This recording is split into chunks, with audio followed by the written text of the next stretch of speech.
yourself. I wonder if I can move that. Probably not. Is it being broadcast live? Yes, sir. We are now live. Wow. Hmm. We're probably the only ones watching though, right? Right. Yeah, I'm guessing so. I think that if other people were watching, that we would like maybe see them on the right or something like that. But I'm like really new to this, so it's like I said, it's been years. And when I did it last, it was a completely different way to set it up. Yeah. So you went to Wheaton. Yes, sir. And you I, too, right? yeah. I graduated in 86. You graduated when? Back in 2009, so quite a bit Back. of a gap there. Yeah, that's not that long ago. Right. I guess it probably seems that way. 10-year reunion coming up, right? That's right. Yes, sir. That's crazy. Um, yeah, I don't think 86 and 2009 were very similar Yeah. What was '86 like? for Wheaton. Well, I think the country was different. The Definitely. evangelicals were different. That was Okay. sort of the beginning of, I think, their like um, kind of like hard political turn right. Not that Okay. they're already kind of that way anyway, uh, Mm.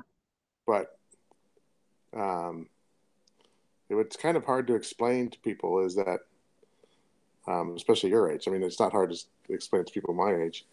Is that pretty Yeah, much I was born in '85. right? Pretty much there was really very little political differences in the country, period.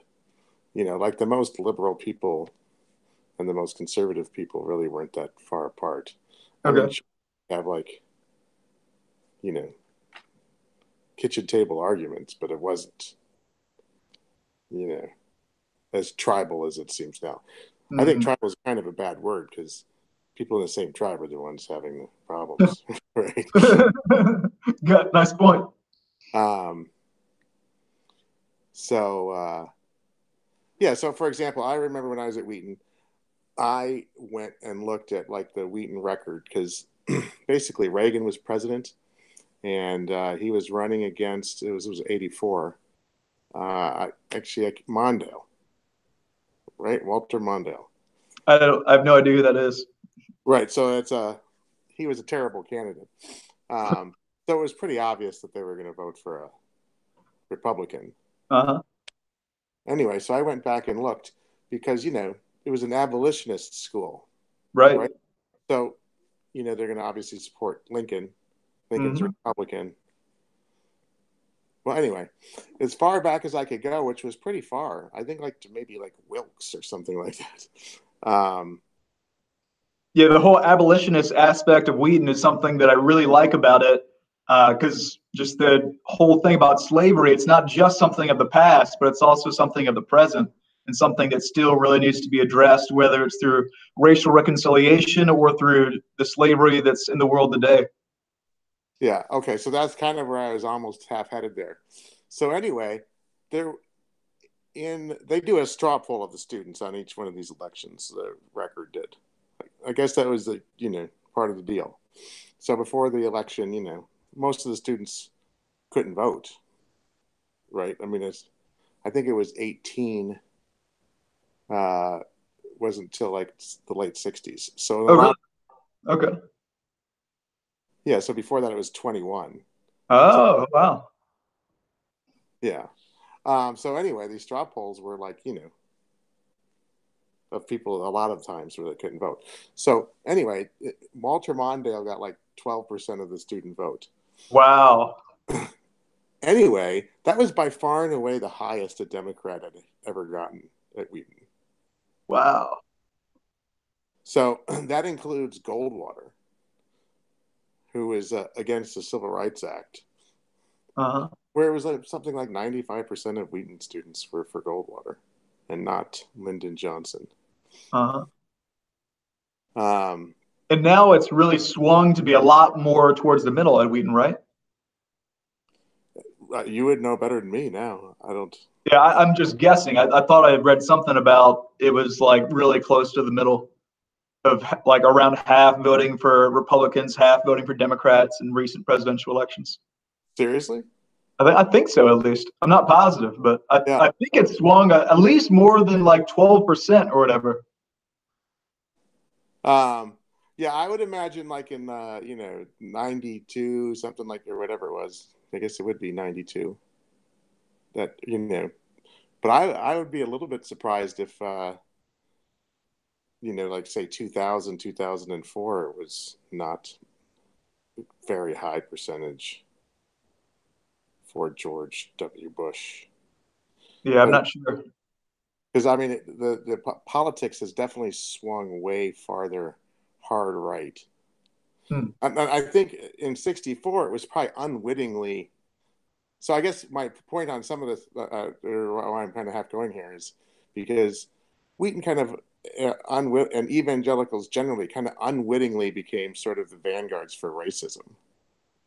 Yeah, that's really, really sad that like the church today is one of the most racially divided institutions in the nation.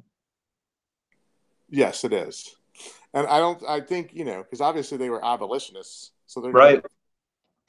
so when they, when the Dixiecrats started kind of splintering, it ended up being that the racist ones ended up becoming Republicans.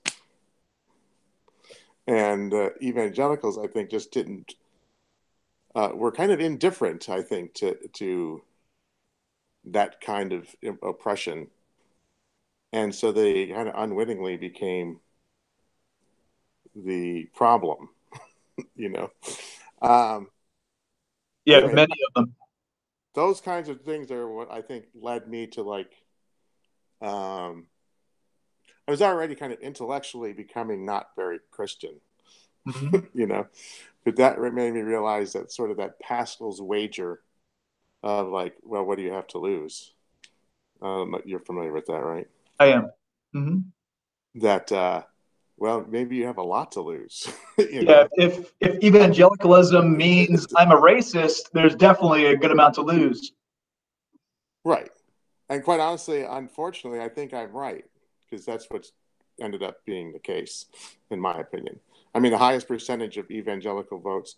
Now, obviously, evangelical at Wheaton and evangelical, like what people identify with in the rest of the country, is not necessarily identical.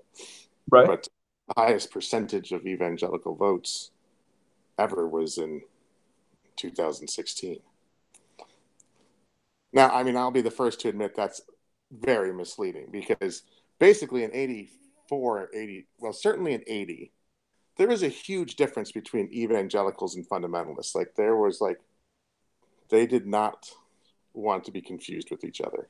Hmm. And now it seems like they're essentially the same thing. Hmm. So, so some of that is, every year there's more kind of fundamentalist, kind of old Southern, uh, backwoods racist churches that call themselves Hmm. evangelical. Yeah, Uh, it's really sad that so many churches are like that. yes, it is. Um, but anyway, so at least for my perspective on almost all of these arguments, it kind of they kind of has, you know there's two kind of aspects to the Christian argument or the like believe in God kind of argument, and that is, if it's just complete garbage, there's a lot of people that would want to believe it anyway. They're like, well, it's a good way to live. It's sort of the emotional or holistic, spiritual, whatever, mystical. How's that? Transcend whatever argument. Uh, and then there's sort of like the hard, cold scientific fact people, Hmm. right? So to me, if it kind of fails on both, then we have a problem. Right. If you Sometimes, have like truth being away from truth, then you have a massive problem with evangelicalism and Christianity and the Bible. And also, if you have something that's a far departure from what you know is right, such as not being racist, then you also have a massive problem. You're absolutely right. Right. So basically, I mean, my coming at this has always been sort of like, quite honestly, one of the problems I had when I wrote a bunch of stuff is because it was very hard to get to people to where I was. Now, I'm hoping it's not really that hard for someone who's kind of a person who spent a decent amount of time at Wheaton, going through all these things. So my kind of like, I think, evangelical, I think probably the strongest arguer for evangelicalism, perhaps in history, was Schleiermacher. I don't know if you know who he is, Friedrich. I think I might have either read some of them or at least heard of them in my studies, not at Wheaton, but at Regent. Can you refresh me though? Yeah, I mean, he was a guy, and like, and quite honestly, I'm refreshed because the last time I kind of really went, and researched it to kind of write about was a couple of years before you graduated from Wheaton. But anyway, he was like early 19th century, perhaps even like late 18th century. Is he all into the historical critical method? See, I wouldn't, the method, like what the names of the methods are and stuff. Okay. So let me just like say, basically there's like the Enlightenment was kind of very kind of scientific, right? Like, and then there was kind of the romanticists that came along.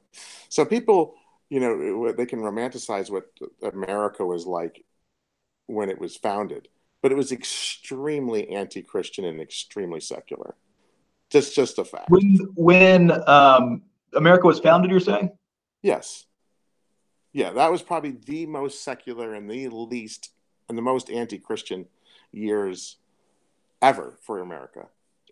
What about things like what about Thomas Paine, for example, was extremely well liked. He was about as anti.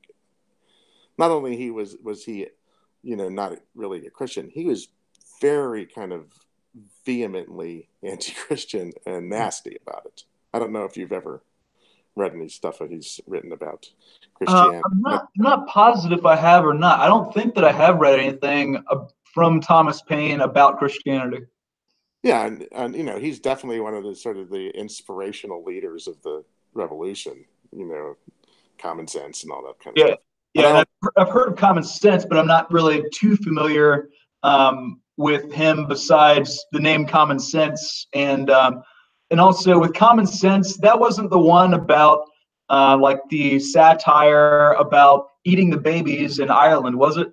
That was Thomas Paine was an American revolutionary, right?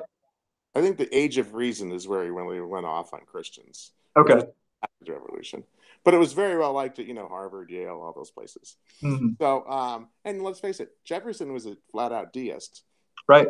Which what I tell people in my book is that, like, in my opinion, there probably was really no such thing as an atheist much before, like, say, 1820, other than people that were just being, extremely contrarian. Yeah. With Jefferson, didn't he like make his own Bible where he like cut out a bunch of parts? But so essentially, Jefferson was like an atheist. Because here's what I haven't what I documented. People didn't know what dinosaurs were in 1787. The first kind of dinosaur bone that was whatever was like something like 1819. Wow, I didn't know that. There was no theory of evolution. So if you were like just found yourself in America and you obviously couldn't travel that far, no matter who you were, the diversity of life, there's no kind of sense of that there might be some, evolved sort of gradation in species. You had to explain how all that happened. So, I mean, there being a god of sorts, or creator, probably was more rational than to say there was no creator. Yeah, because there was so much unexplainable. Right, so much that wasn't explainable. So because science hadn't advanced nearly to the degree that it has today. Right. So Jefferson essentially was, for all practical intents and purposes, a modern day atheist. I mean, so we've never had anyone like that since. There are people that argue that Lincoln was probably an atheist, but I haven't heard that before. But you've never heard that? No. I'm not saying it's not true. I just haven't heard that before. Yeah, I think that's perhaps a little dubious, but nonetheless, everyone else has been clearly Christian.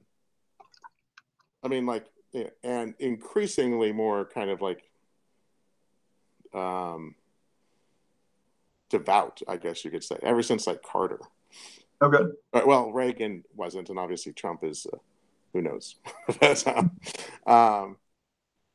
But anyway, so back to Schleiermacher. So Schleiermacher, basically, his argument was kind of a romanticist thing. It's like, look, if you're trying to like figure out why I believe in God, and he didn't really say this, but this is how I think of Schleiermacher. It would be like saying, like, you trying to figure out what love is without ever having been in love. Hmm. You know, he didn't say it exactly like that, but if it's sort of like if you've never felt what I feel, you know, about just feeling like, you know, I forget the exact words he used, but you know, he was a fairly eloquent guy. So he had all kinds of these skeptics, and he wrote this thing like, to all my skeptics. So basically, he was the person who said, like, look, this whole kind of like rigorous, like scientific method, enlightenment kind of stuff, it doesn't fit with this, you know,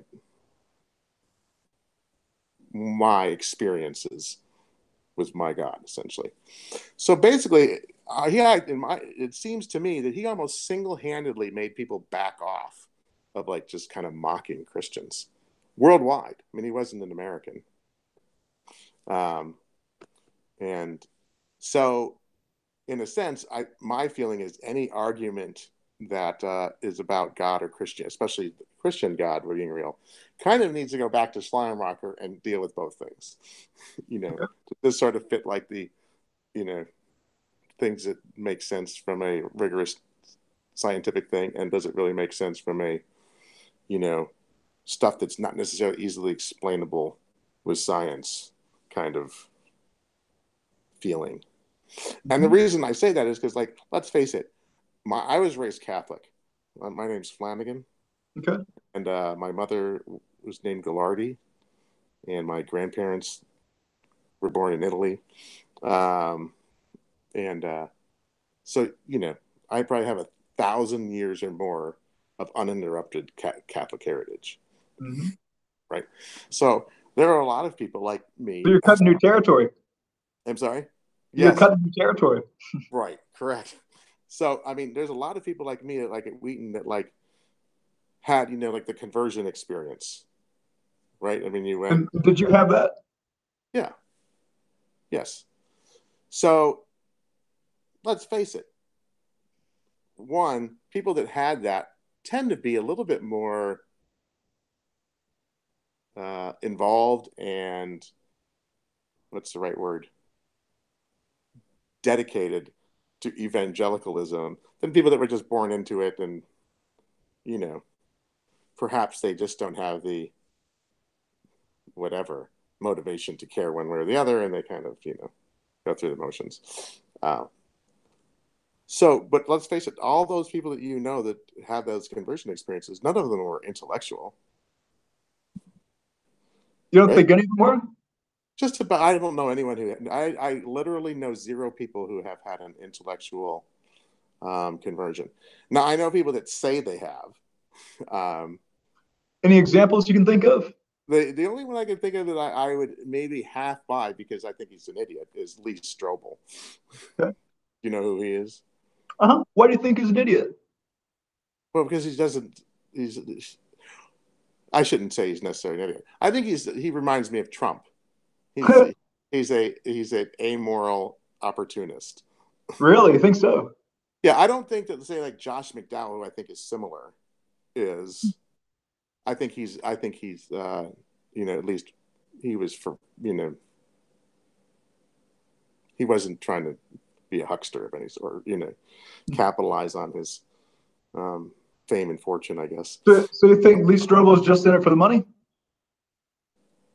I doubt, you know, it's hard to know everyone's exact motives, but I think that, yeah, I think it's motives beyond just that he actually believes it. Yes. Let's face it, he very quickly became kind of a big shot in Christian. That's not necessarily true of a lot of the others. I do kind of, I guess I should back off, because almost everyone else that people say, oh, well, he's just a charlatan, I disagree. I think that they're serious about what they believe. They're just wrong. But he's one I might. But either way, who do you know that's had an intellectual conversion? Well, before I get into that, I mean, I would think about Lee Strobel actually for the whole intellectual conversion idea. So with that, he was adamantly against Christianity before he converted. So with that being said, do you really feel that it was just the profit motivation that made him go from wanting to disprove Christianity to wanting to prove it to the world? Do you really think that if the evidence had pointed more towards Christianity being wrong, that he wouldn't have wanted to capitalize on that? Yeah, and let's face it. Let's pretend like this is almost like a jury. Lee Strobel, for a number of reasons, rubs me the wrong way. One of them, for example, is like he goes and gets sort of these scholars and gets them to he says, well, here's a question that Christians have or that non-believers have, and so I'm going to go find these experts and and by the way, just one sec. Were you able to hear that little notification on my computer just now? No. Okay, great. Okay. What were you saying? Sorry. So, I mean, one of the people he got was one of my professors who I knew pretty well at Wheaton, which was okay. Who was that? It was McCrae. Actually, what was his first name? He was a New Testament scholar. Was it Barrett McCrae? What is his first name? He was kind of in a way like who's the Indiana Jones? Okay. He would go to all those whatever. He was pretty cool. Interestingly, one of the courses he taught me was Old Testament, even though that wasn't even close to where he knew absolutely everything about everything. It was amazing. Anyway, he kind of, I think, kind of misrepresented him a little bit, but that's beside the point. Like, for example, he got Norman Geisler. So he's talking about, well, let's talk about this problem, where God commands people to go kill babies. And, Lee that's a really puzzling question that a lot of, Christians really debate about, and a lot of non-Christians think is a good reason to not believe in Christianity. Well, sure. And Norman Geisler's excuse is that, if God, these people, were he's essentially saying that they were have this toxic essence, so that if they were actually born, they would have been enemies of Israel, and so they had to get rid of them. And then it was essentially kind of an act of mercy, because now some of them will go to heaven. I mean, just this weird. I don't think I've heard of that approach before. Oh, it's just an absolutely horrific argument. It's just horrible. I mean, quite honestly. Quite honestly, you read kind of what that was sort of Dawkins's deal on Craig, right? Same kind of thing. Mm-hmm. It's Craig sort of Norman Geisler, was a Wheaton grad also. Okay, I didn't know that. Do you know who he is too? I don't.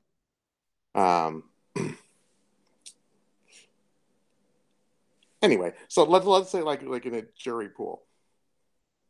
Let me say, okay, Strobel is. Let's toss him out. Who else you got for the intellectual conversion? I don't know any others.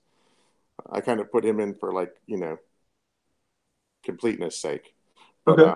Did you know if William Lane Craig, did he grow up in a Christian family? Who, McCrae?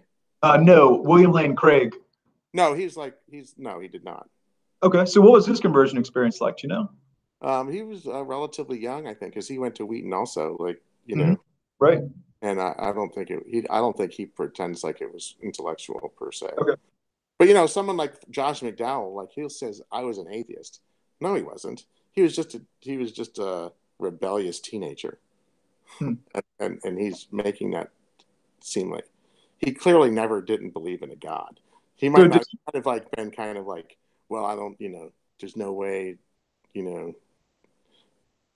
so you think he's lying or stretching the truth Oh, about atheism? he's not necessarily, no, he's not lying. He's just conflating antagonism or disbelief in or doubts, I would say, and you know, sort of teenage rebellion with atheism, which is Mhm. nothing that, you know, they're not at all similar. So if you like read what he says, at no point would you say like, here's a guy who clearly doesn't believe there's a God exists. Hmm. You know, you just would never think that, because he never says it. He's like, well, I was mad at God, or you know, and people still do that. They act like, well, you know, why are you mad at God? You know, that's a very common argument, quite honestly. It's like, well, if I'm an atheist, let's get this clear.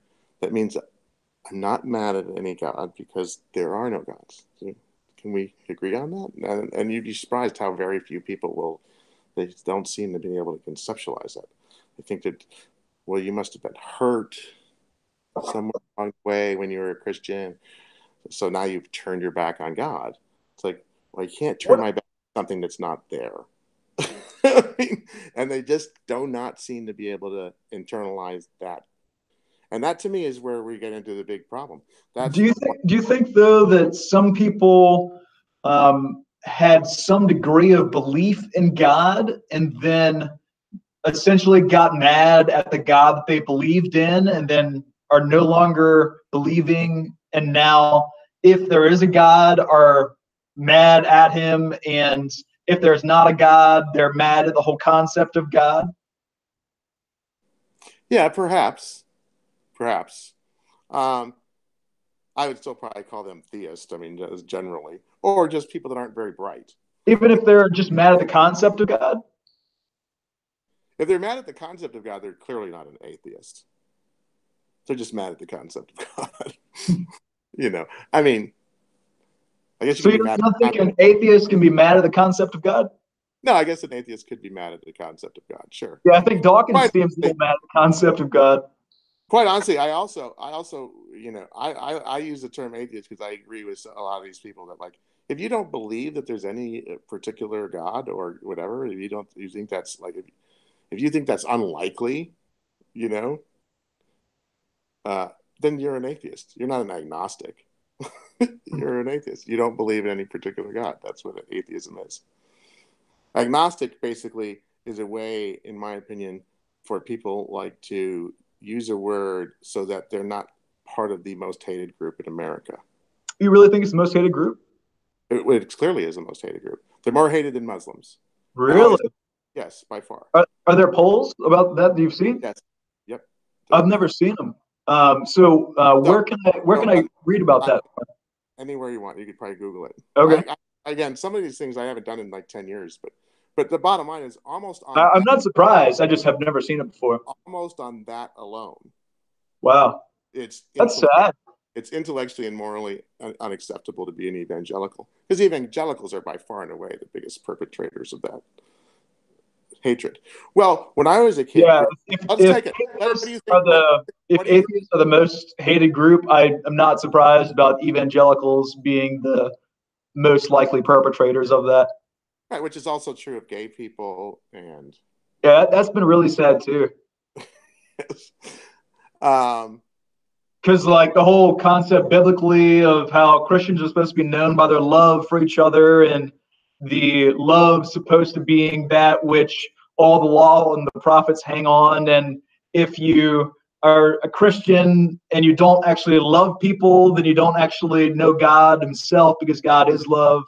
And just the whole hypocrisy inherent in that is pretty sad.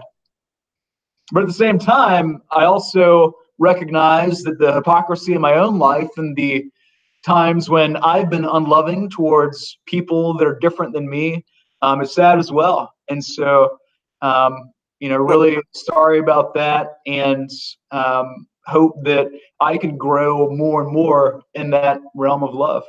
Well, here's what Francis Collins. You know who Francis Collins is? I don't. He was like the head of like the national science, whatever. He's a science biologist, Okay. genetic. And you a doctor yourself? Yeah. Okay. What do you practice? I'm a family practice doctor. I did mostly ER. Okay. Now I'm doing wound care, believe it or not. My father-in-law is a surgeon. That's cool. Is he Wheaton grad? He's not. Yeah. He's not. He actually is from India, though. I see. So Francis Collins, who is probably, there's not going to be any Nobel Prize winning scientists that are evangelicals because you can't be both. You don't think you can be a scientist and a Nobel Prize winner and an evangelical?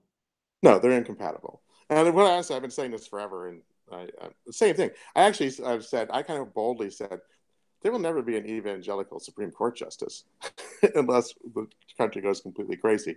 It's gone completely crazy, and we're still never going to have one, probably.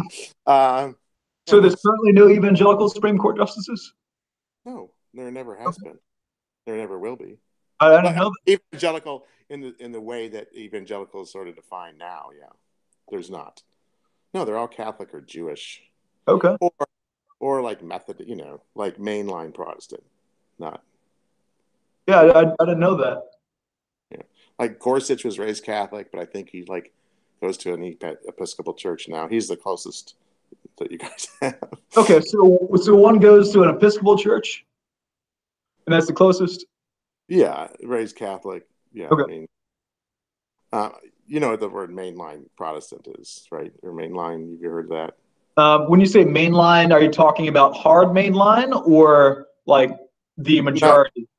I mean, they kind of like divide it up, like mainline Protestant versus, say, evangelical.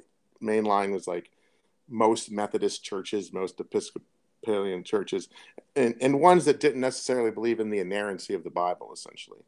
Okay. And then evangelical churches were ones that did, because there was no particular denomination of evangelical, but evangelical. Yeah, I go to a United Methodist church myself, and I'm guessing our church would be more along the lines of inerrancy. So yes, that would be not mainline. Yeah, not mainline. Evangelical Protestant. Correct. So, yeah, there just won't be. I mean, but anyway, Francis Collins, who is probably the closest you have to like a world-renowned scientist, or probably ever will for a long time, is he has this whole thing like, well, you have to separate the clean water of biblical truth or whatever from the dirty bucket that the vessels that are impure holding it. Sort of that argument of, well, yeah, evangelicals do some pretty horrible things, but that's because they're like rusty buckets. That doesn't give you any indicator of what the water was that the pure water that went into the bucket in the first place. So like examples like David and Bathsheba, stuff like that, Moses being a murderer. Right, but my problem with that is, one, my belief is that that's ridiculous, because for a lot of people, evangelicalism is the rust. They wouldn't be hardcore racists. They wouldn't be hardcore against gay people. They wouldn't be a number of things against atheists. But those things are qualities of a lot of evangelicals, but they're not inherent in evangelicals. For instance, yes, they I are. myself have certainly yes, they are. I have been racist at times, but at the same time, I see that Scripture is against racism, and the same way, I see that Scripture is against me being judgmental or hateful towards gay people, because Scripture calls me to love gay people and people of other races alike. I'm married to someone, like I said, that is half Indian and half white. Yeah, but that's a complete fabrication of what the Bible is and what fabrication. Would you mind elaborating on that? Sure. Do you have a Bible? I don't actually, but I pull one up on my phone. Sure. Pull up Romans 1. So first of all, here's how all these sort of arguments against Christianity go. They're sort of like, okay, did Jesus live? Did this happen? You know, how many manuscripts are there? What does carbon dating say? What is the science behind, you know, resurrection? How many eyewitnesses were there? When were these things? You know, that kind of stuff. All those arguments. Right. Well, that would be all fine and dandy if evangelical Christianity had anything to do with the historicity of Jesus Christ, but it doesn't. It's almost entirely the entire orthodoxy of evangelical Christianity comes from Paul, the Apostle Paul. So you think Paul is really something that was very, very different than what other books in Scripture say regarding what it means to be a Christian and what it means to have Jesus as Lord, etc.? Correct.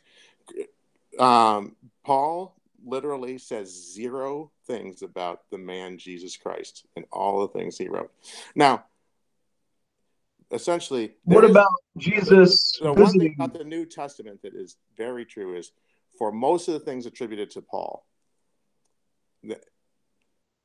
or a lot of the things attributed to Paul, there is 0 conflict with the most secular and the most Christian people that there was a man named Paul who wrote those letters. Now they might feel that this one got, you know, is a collection, and this one, you know, is probably people that pieced multiple letters together. But for a lot of letters, like say Galatians or Romans or, you know, most of Corinthians, nobody is doubting that was written by a guy named Paul. Well, with Romans, are you sure that one's not doubted for people believing it was Paul? I don't think that for most of it, it's not. Just like Corinthians, some of it they think you might have, but you know, for most of it, I think they think that it was written by Paul. Ephesians, no. Colossians, no. Hebrews, no. At the end of Romans or at the beginning of Romans, does it say I Paul or anything like that? Oh, I see. Yeah, Romans starts with I Paul, servant of Christ. I see that. Correct. And you know, some of those introductions might be whatever, but I mean, so if you get to like whatever verse, I think it's like 16. I mean, it reads like everything else Paul writes, and my contention is that it's simply not acceptable for you to believe that is a person who is an oracle of God, the guy who wrote that, because it's nasty nonsense. When you say nasty nonsense, would you mind elaborating? Sure. Well, I can read it for you here in a second. So if I find it too, I'm looking in my book actually. Did you hear those notifications? I'm sorry. No, I did not. Okay, great. Perfect. Should I have heard them? No, I'm really, really hoping that other people don't hear them. And so I was wondering if I would need to turn them off or something before the whole actual deal that we're going to do. Okay. So here it is. The wrath of God being revealed from heaven against all the godless and wickedness of men who suppress the truth by their wickedness. So he's basically saying that already at the beginning of this, that God is essentially going to punish people that don't agree with Paul. I mean, tell me if you think I'm wrong in saying that. I mean, I think there's a little bit more to it than that. And you could certainly say, it's not like I don't necessarily agree with that, but I think that there's a little bit more to it than that. So is he being pleasant to people or being He's definitely open-minded? not being pleasant. You're Okay. right about that. He's saying So, the wrath of God right. is, For is going to instance, happen. Although I would probably lean, I mean, even though I'm not saying denying what you're saying, I would say that the wrath of God isn't just for people that are going to disagree with Paul. It's for people that are going to disagree, not just disagree, but choose to not walk in the truth, and in doing so, going to do things that are hurtful to others throughout their lives because they're not walking in the truth. okay, but here's the The problem. things that are, opposite of love. Here are the things that you're going to have to like basically believe without necessarily ever really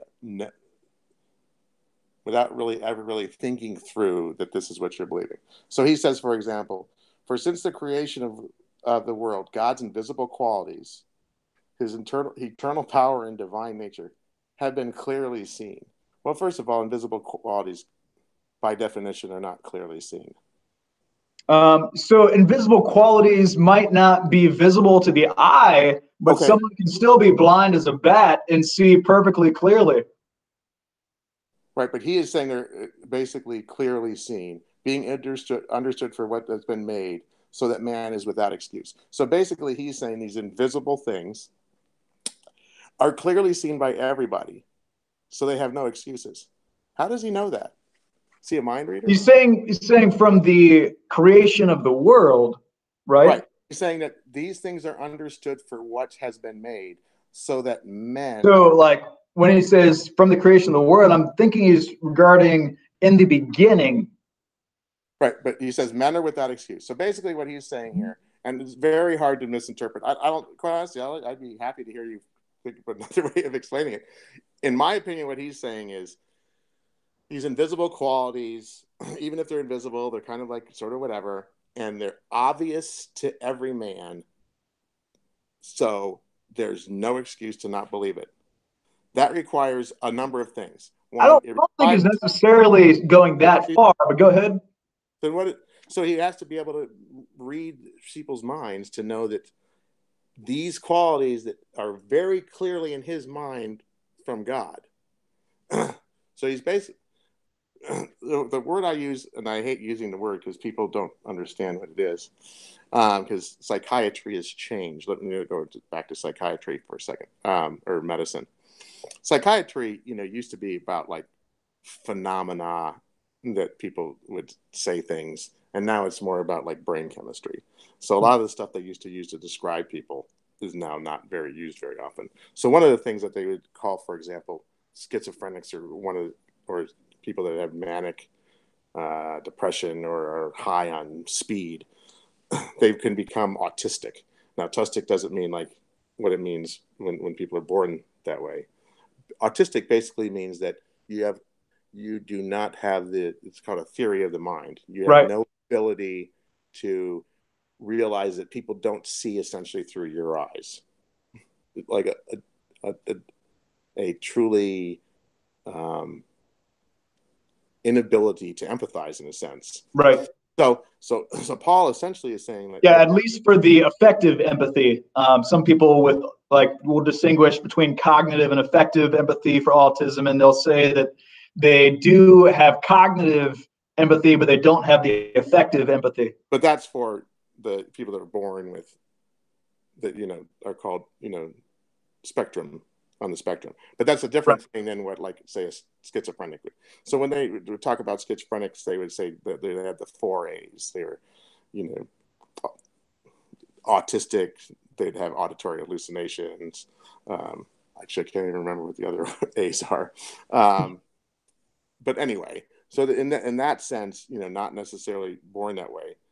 So basically, Paul is saying these qualities of the universe I clearly see, even though they're invisible, and so does everyone else. So they have no excuse for not essentially admitting they see what I see. I personally think that he's saying something different than that. What do you think he's saying different? I think that if he was saying that, then it wouldn't have taken Jesus appearing to him on the road to Damascus for him to convert to Christianity. because before he converted to Christianity, he was killing Christians. And if what he was saying was what you're saying, then there's no way he would be doing that. Who said he was killing Christians? He says himself that he was leading the efforts of persecution towards Christians in Damascus, and that he was sanctioning the persecution of Christians elsewhere. Where did he say that? I believe it's in Romans, and I believe it's also mentioned in some other places. I believe it's in a few places in Romans, though. Well, quite honestly, 10 years ago, I would have known the answer to that question, but I don't.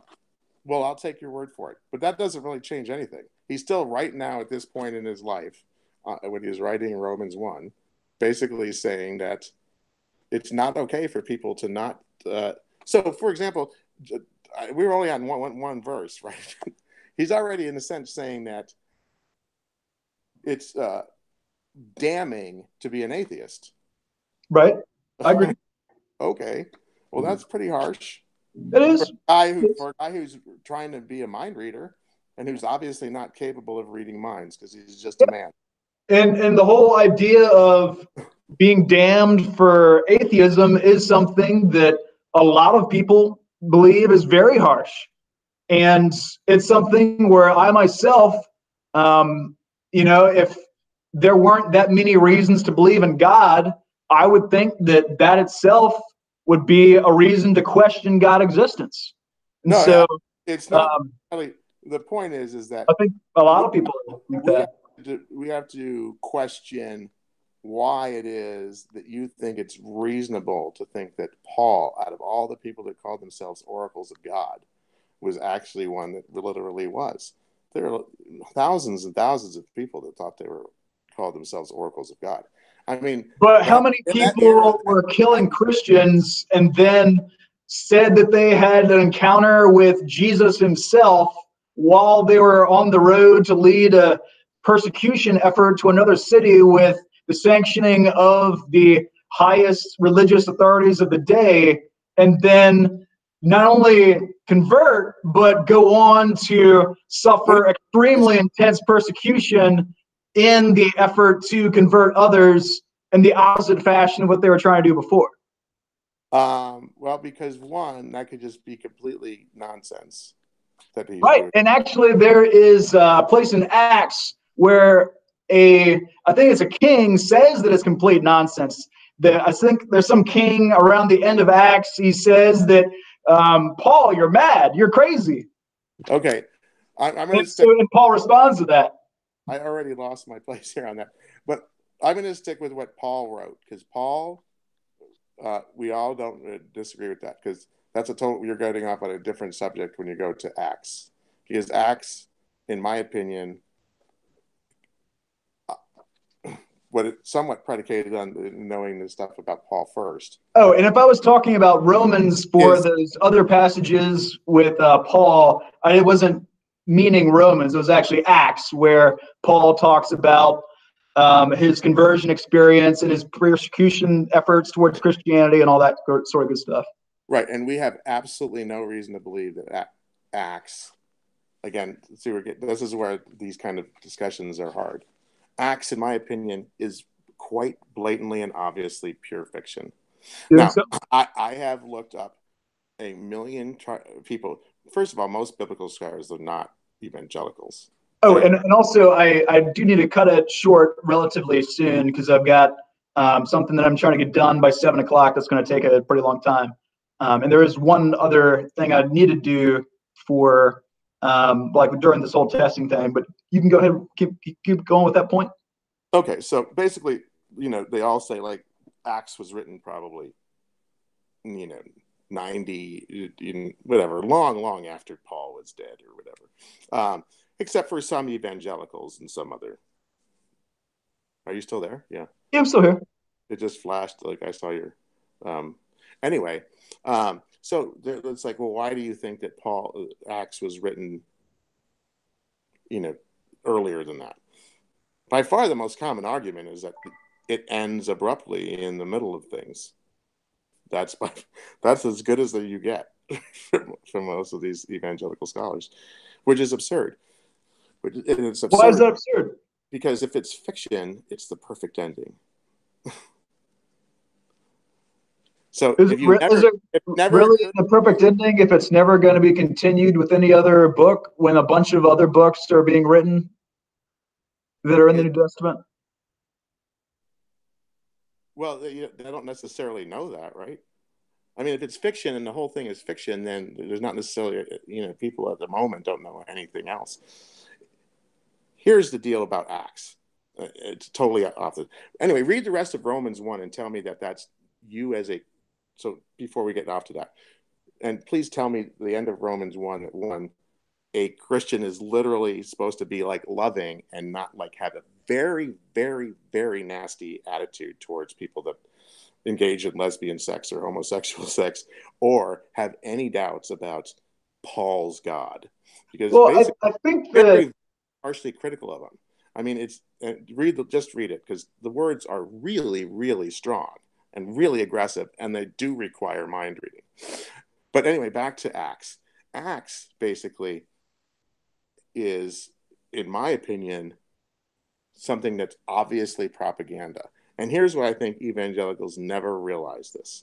Because every time you go to a Bible study, it's like, we're going to read chapter 1 of Acts. And next week, we're going to go through chapter 2. And next week, we're going to go through half of chapter 2, or whatever. They never go through Acts. It doesn't take that long to read it, right? I mean, they don't do that for any book. So you don't get the whole thing. But basically, if you got like a, paper and pencil and put a little line down the middle and put all the verses where they're describing the behavior of non-Christian Jews on one side. You still there? Yeah, I'm still here. Okay, I can't see your face now. I can just see like you and your lovely wife. That stinks. That's okay. And then on the other side, and thank you, by the way. Sure. And then on the other side, put all the verses where they describe the actions and activities of Romans on the other side. And then read the difference. Read just everything they say about the people that are Roman and all the things they say about the people that are non-Christian Jews. And it's startling. It might as well just be like Nazi propaganda. Everything the Romans do is smart and long-suffering and patient and kind and democratic and just. And everything that the non-Christian Jews do is temperamental, is conniving, is cheating, is lying, is petulant. Well, I mean, if you go through the New Testament, though, there's a lot of passages. I'm talking about just Acts. Okay. Okay. So it's not too hard to figure out that it might have been reasonable to think that Jerusalem was annihilated, and here are these people that are associated with Jews that are trying to figure out a way to survive. Hey, we're like the Christian Jews that are like Paul, that are like good Roman citizens. Those were the non-Christian Jews who were the petulant jerks. We're nothing like those. We're basically, when you're going to do that and you're trying to make a case to Romans, the people that rule the world, that you're okay and they shouldn't murder you, it's reasonable that you're going to end your book by saying, hey, and look, you guys loved Paul. You took him as a prisoner and you like treated him well and he helped out and he sustained himself on his own business and everything was peachy keen. We get along great. I actually do need to cut this short, but would it be all right with you if I did that test with the link so that I can be sure that we'd be able to share this in the future before we yeah. All right, give me 1 sec.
terrible lighting. All right. So I think that I figured it out. So I think we'll be all right. So are we live right now? Yeah, we've been live, although now I can definitely know that a certain link that I was able to find is able to be used for other people to view as well. So before there was 0 viewers. Now that I'm viewing myself on here, I know that it can be viewed by others, and we see that 1 viewer down there as well. Very good. Yes, sir. So we are good to go, and it was excellent to just talk a little bit, and I look forward to talking again in the future. One thing that will be nice, there was that document that you said that you had written. Right. Yeah, I kind of, quite honestly, I was flat out forgotten until the. Okay, no worries, man. Yeah, so I think it'd be good if you could send that to me, and then maybe I could maybe we could postpone actually scheduling the future time until I've gotten more into that, so that I have to had time to read it and all that kind of good stuff. Yep, I'll do that right now. That'd be great. I really appreciate it, man. And again, it was great to meet you, and look forward to talking another time. All right, take care. All right, you too. Thank you. Bye-bye. Bye.